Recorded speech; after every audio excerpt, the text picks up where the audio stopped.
श्री गुरुभ्यो नमः परमगुरुभ्यो नमः हरि ओम. Good day viewers.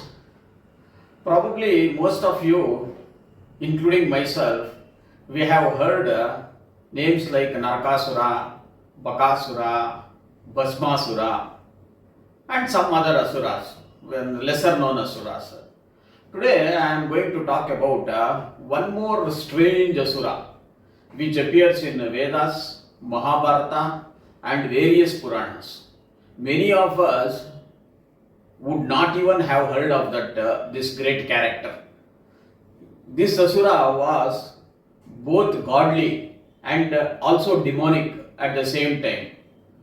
The notable point about our Sanatana Dharma characters is even pious human beings sometimes attain or want to acquire demonic powers. As a paradox, we see some of the demonic characters like Asuras and Rakshasas meditating and praying to gods to get boons to kill gods themselves. That is the paradox. Anyway, the character which we are talking today is about a great asura by name Vritasura. To bring up the story of Vritasura, we need to understand that in the days of yore, there lived a great king or sage to be precise by name Trishtu.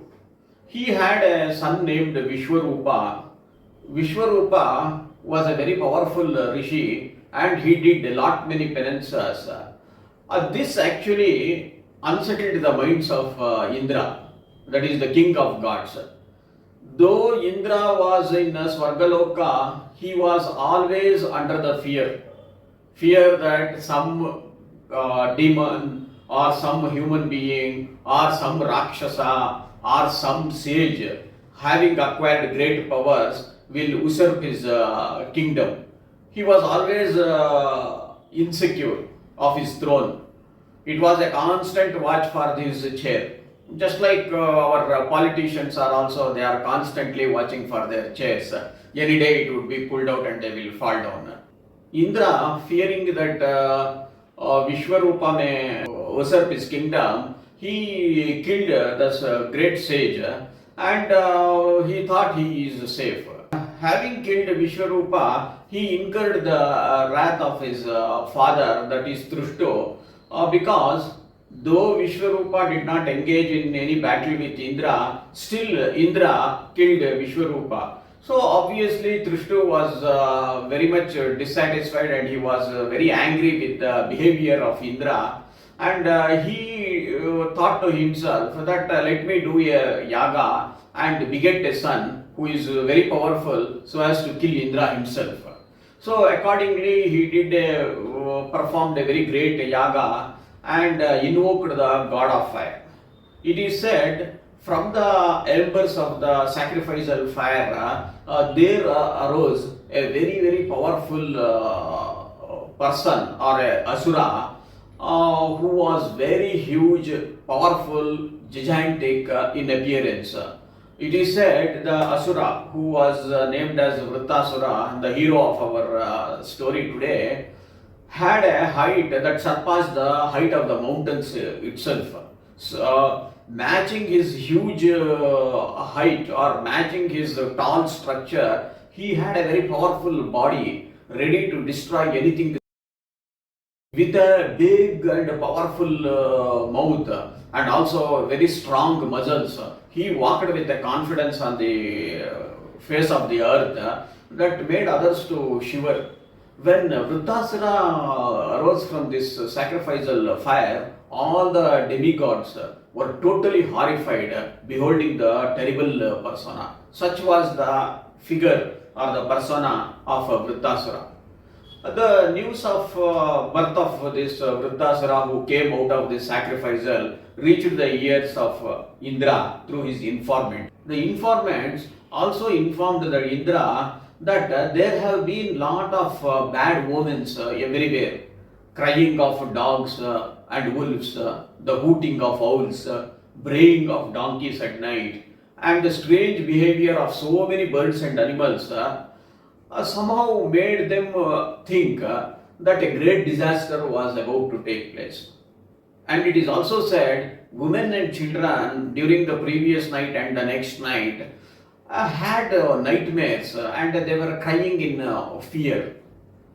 Hearing all these omens, Indra approached his guru Brihaspati and sought the guidance. Oh Guru, all these are happening, all these omens are happening, and on the other hand, Vritasura has been born, he has arisen from the sacrificial fire.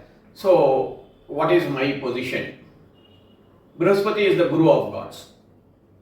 But however, Brihaspati squarely laid the blame on Indra himself, saying that Indra, by killing Vishwarupa, who was a very great sober sage, he has incurred the sin called Brahmana Hatya. We will come to the Brahmana Hatya, what it is, in the next couple of minutes. So, Brihaspati says, since you have killed Vishwarupa, you have to face whatever tragedy strikes you. Indra had no option but engaged in battle with Vritasura. And Vritasura came with a huge army of demons, and Indra also came with a huge army of demigods and gods. And in the very brief battle, Indra was defeated, not completely, but he retreated. He retreated and went back to his kingdom to reorganize the warfare plan, so to say. In the meantime, when Indra was arranging to come back with a more powerful army, it is said Vritasura began severe penances and on the battlefield itself, and pleased with such great and strict penances, Lord Brahma appeared. Vritasura asked for a boon that would make him invincible from the ordinary weapons of that time. Like the weapons were probably made with iron and wood and such other materials during those time. So Vritasura sought that none of the weapons should affect him. Lord Brahma said Tatastu, and he went away. When Indra heard this, his fears were terribly multiplied. As it is, Vritasura was a very powerful demon or Ashura. Now with the boon of Lord Brahma, he became more powerful. So Indra knew that even in the ordinary course of the battle, he could not win Vritasura. Now with the additional boon of Lord Brahma, Indra concluded he cannot definitely win. So he and all his demigods and with entire retinue, they went to Lord Vishnu. Lord Vishnu heard this agony of Indra, and he said, since Lord Brahma has already given the boon, it is very difficult to kill Vritasura with the normal weapons. He thought for a while, and Lord Vishnu suggested, there lives a very great sage by name Dadichi. Since weapons made from ordinary materials cannot kill Vritasura, please go to sage Dadichi and ask for his human bones, that is, bones which are inside his body. With that, you weaponize that into your thunderbolt. Thunderbolt is a weapon of Indra, one of the weapons of Indra. You weaponize that thunderbolt with the bones of sage Dadichi. With that, you will be able to kill. This is the remedy. Indra said okay, and then they came back to the earth and went to the ashram of sage Dadichi and told him the entire story. Sage Dadichi said, since the mother earth is there for serving others, sky is there for others, air is there for others, similarly my body is also there for other service. I am willingly and gladly giving up these bones. So accordingly he sat in a yogic trance and meditated, and the soul left his body. So Indra and his laboratory, took the bones of sage Dadichi and made ready the weapon to attack Vritasura. So now with this thunderbolt, having the bones of sage Dadichi, Indra along with a grand army and also sitting on his Airavata, that is the white elephant, they went and attacked Vritasura. Vritasura also had a huge army of Daityas or demons behind him, and it is said a great war or a battle broke between the two parties, and it lasted for 360 days. That is what the scriptures say. Finally, after some time, these demons began retreating. Even while the demons were retreating, these gods were chasing them. And it is at this stage the greatness and the wisdom of Vritasura is exhibited to the world. It is said what he spoke during that time in the battlefield, even gods from other lokas came and heard the wisdom of Vritasura. Though he was a demon, his faith in the Lord Supreme was really amazing. He had so much of faith in the Lord and he knew the Dharma better than many gods. He knew that his work or his job on the earth was to die at the hands of Indra so that he will reach the Satyaloka or the highest realm of heaven. So when the demons began retreating from the battlefield, he called them and exhorted them to stop and fight back. Vritasura admonished the demons and said, "Why are you running away? Your job or your dharma on a battlefield is to fight the enemy. Don't retreat. Retreating is unbecoming of a warrior because it gives an ignoble death."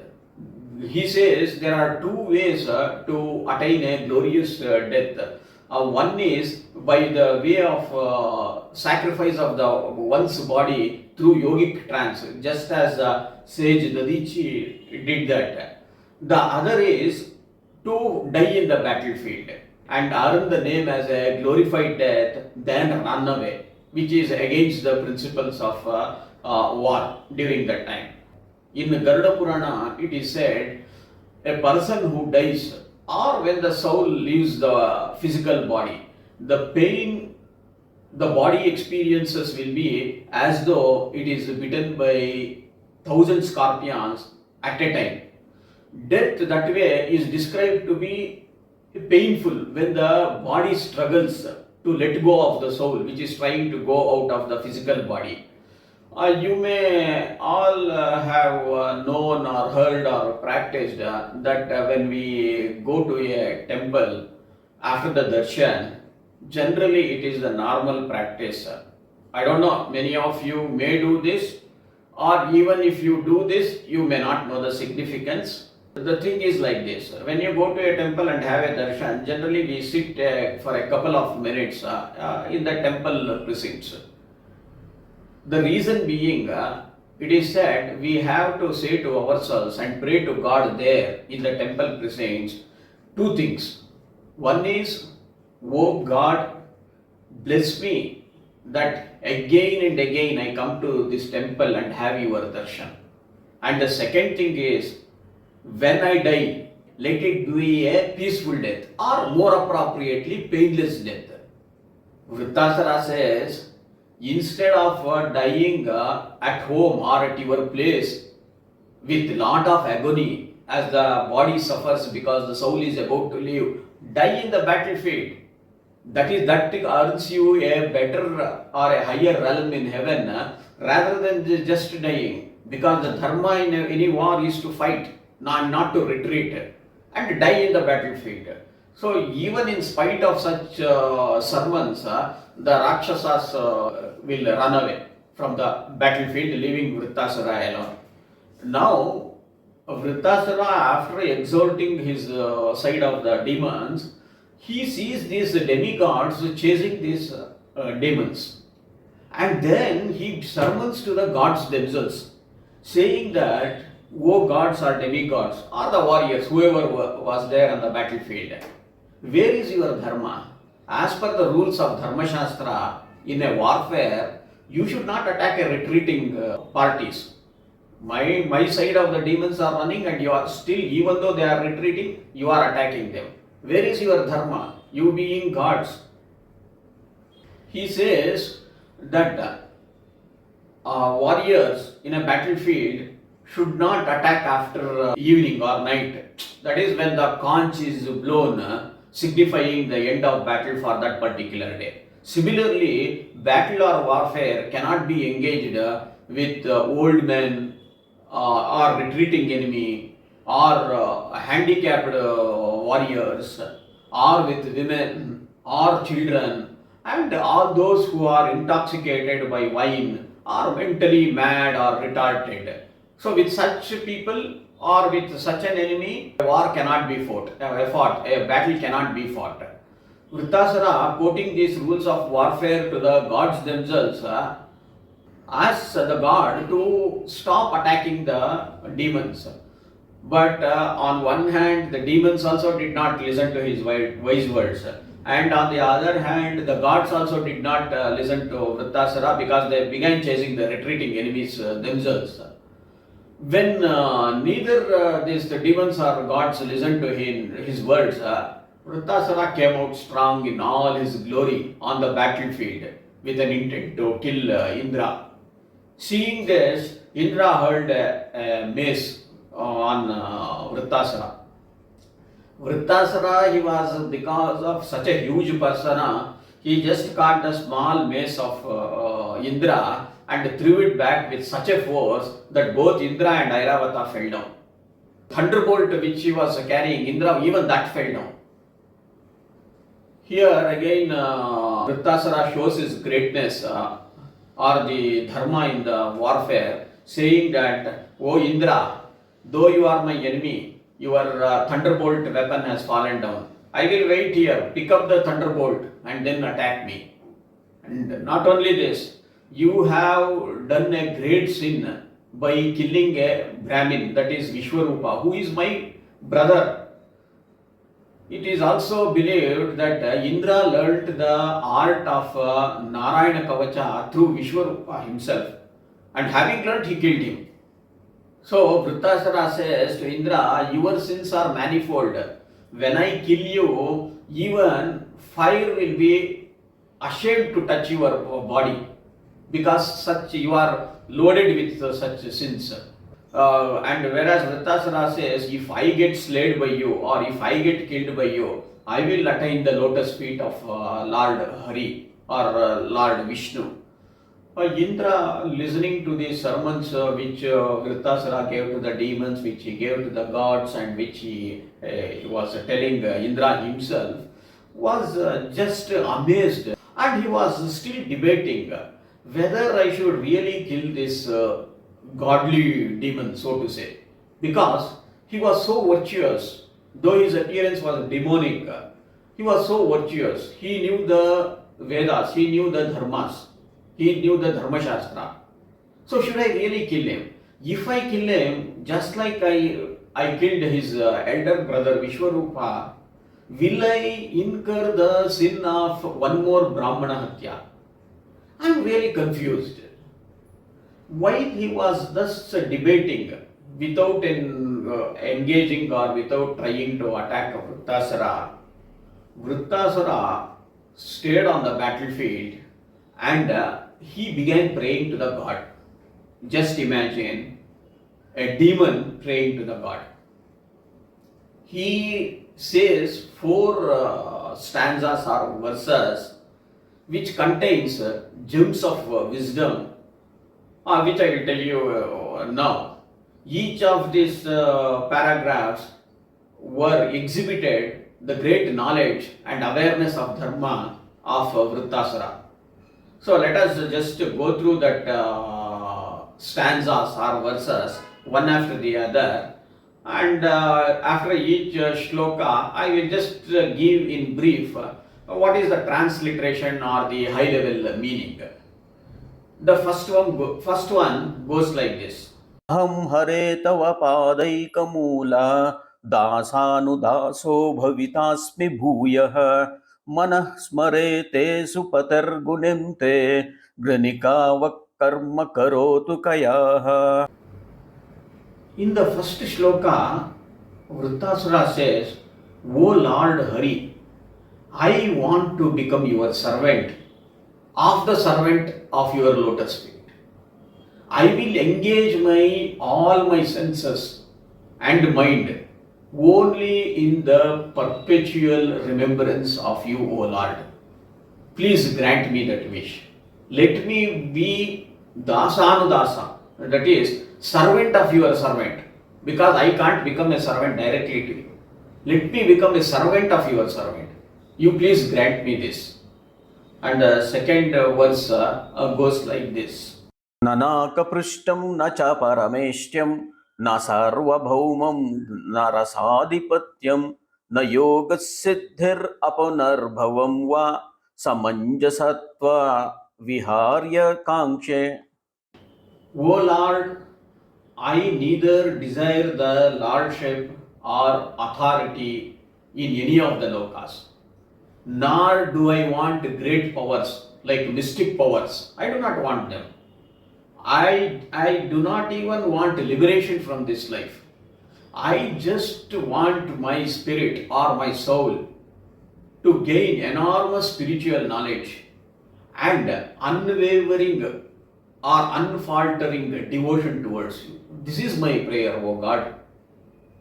And the third verse is even more interesting.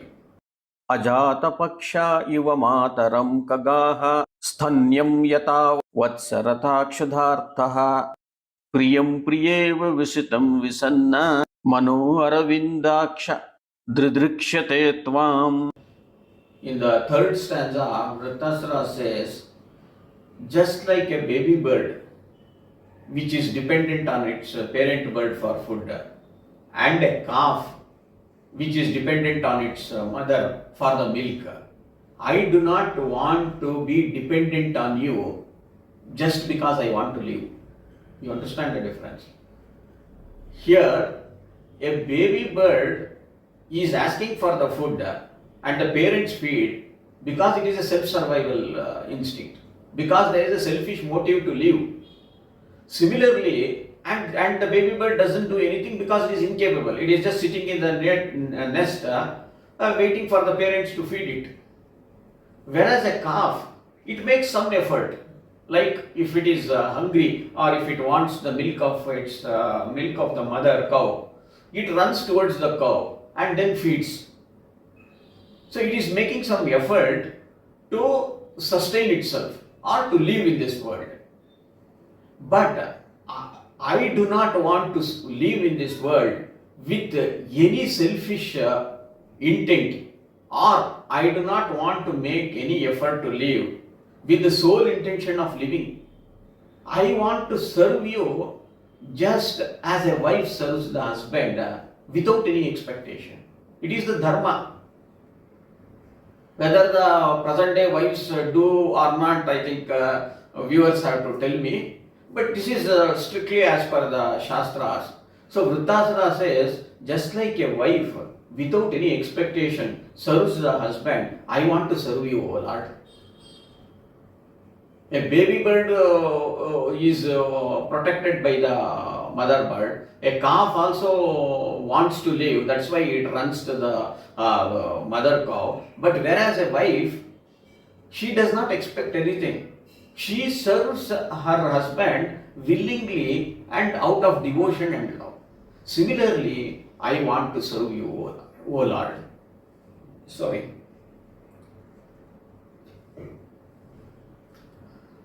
And the fourth and the final stanza or verse which Vritasura says is like this. ममोत्तमश्लोकजनेषु सख्यं संसारचक्रे बृहतस्म कर्म माययातात्ममाजे धरेगे श्वेतश्वचित्तस्य नानाथ भूयात्. In this fourth stanza or verse, it is partly a continuation of the previous verse, saying that a wife can serve the husband directly, But you being the Lord and I being an Ashura, I cannot serve you directly. At least give me the fortune of being with your devotees. Meaning, Sangha. That is, let me be in the company of your devotees. Since I cannot serve you directly, through this indirect means, lot of people are serving you, let me be amongst them. You grant me this, oh Lord. So, this was the great words spoken by Vritasura. In the meantime, on the battlefield, these demigods, Yakshas, Gandharvas and others, Yagdan, goaded on this Indra to begin the fight. And Indra began engaging Vritasura, and he threw one more weapon at Vritasura. Vritasura caught hold of that, and he immediately threw it back. Even as I said earlier, again the thunderbolt also fell down. Vritasura waited till the thunderbolt was picked up by Indra, and then both of them began fighting. In the battle that ensued, Indra cut off the arms of Vritasura, and with no arms, Vritasura was still striking terror. In the sense, with his big and large mouth, he swallowed Indra and Airavata together. When Indra entered the stomach of Vritasura, it is said he used the thunderbolt weapon and tore open stomach and came out of the stomach of Vritasura, killing him instantly. After killing Vritasura, Indra was even more remorseful. See the paradox here. Because he now again began feeling that he has committed one more Brahmana Hatya. And true to his thinking, the figure of Brahmana Hatya, here we need to understand that when a sin is committed, various forms of retaliation or effects will happen to the person. In case of a Brahmana Hatya sin, it is said a demon will arise from the body of that Brahmana, or in this case Vritasura. And here also a very huge dark lady with flowing hairs, bloody mouth and with very big teeth. She came rushing towards Indra to kill him. Indra had no option but to run away, and it is said Indra ran to Manasarovar Lake, and there in a lotus flower, in a stem, within the lotus flower, it has got a stem, right? In the stem, he remained there hidden from that Brahmana Hatya demon. Now it is said, even though Vritasura died in the battle, he is the winner. He was the winner because he attained the higher realm of heaven than Indra, who was still in a lower realm. Among the 7 upper lokas, like Bhuloka, Bhuvaha, Swarga, Mahar, Jana and Satyaloka, while Vritasura attained the 7th realm, that is Satyaloka, Indra was still in Swargaloka itself, that is the 3rd loka itself. So it is said that in this story, the winner was Vritasura and not Indra. Finally, I want to end the story saying that this is the amazing episode or the life of Vritasura, a demonic Brahmin. And it is said in the Puranas that whoever hears this story of Vritasura with devotion, they will earn lot of punya. So be it. Thanks for watching this episode. Bye.